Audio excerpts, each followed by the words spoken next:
I think the difference that most artists have, the ones that I come across, we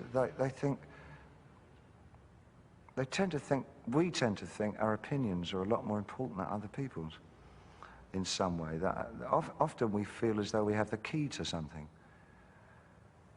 I don't think that we do at all. I just think we dwell on it more. We tend to look at the world as some usable substance, more than a non-artist would. I think for many people, just getting through life is enough. That's a big enough task, let alone having to look at the world and the universe and say, now, if I had my way, you know,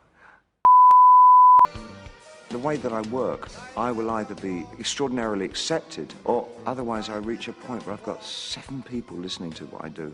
I mean, there's never in between, at least. And it's been like that all my life, you know. People have either really accepted what I do, or they absolutely sort of push it away from them. And I guess I've gotten used to that, and that's kind of, I guess that's what I am, you know. Sometimes I'm useful currency, and other times I'm not.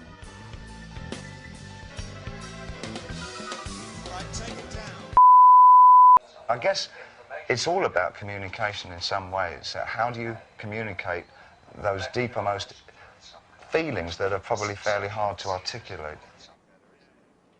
Well, I suppose since I stopped doing drugs and drinking, I think probably I really prize getting up early in the morning, which is something that happens. I now find, for years now, I've gotten up regularly at 6 in the morning. It doesn't matter what time I go to bed, I still get up, which is not a great thing, actually, when I'm rehearsing, because you rehearse pretty late.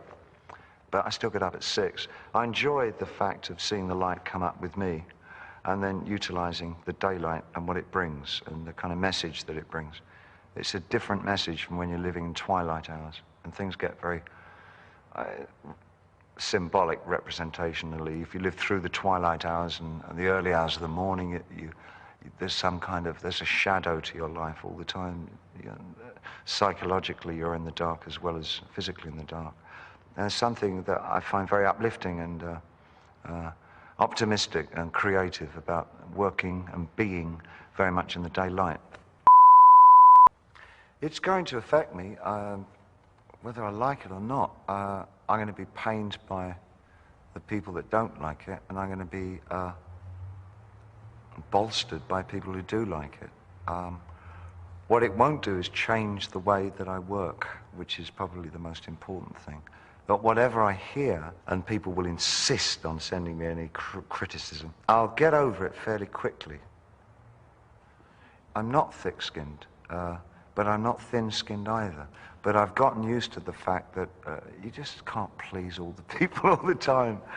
I've got no great desire to be loved in a major way by faceless, anonymous crowds. It's not part of something that I want.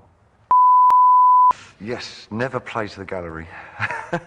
I think, but you never learn that until much later on, I think. But never work for other people at what you do. Always remember that the reason that you initially started working was that there was something inside yourself that you felt that if you could manifest it in some way, you would understand more about yourself and how you coexist with the rest of society. And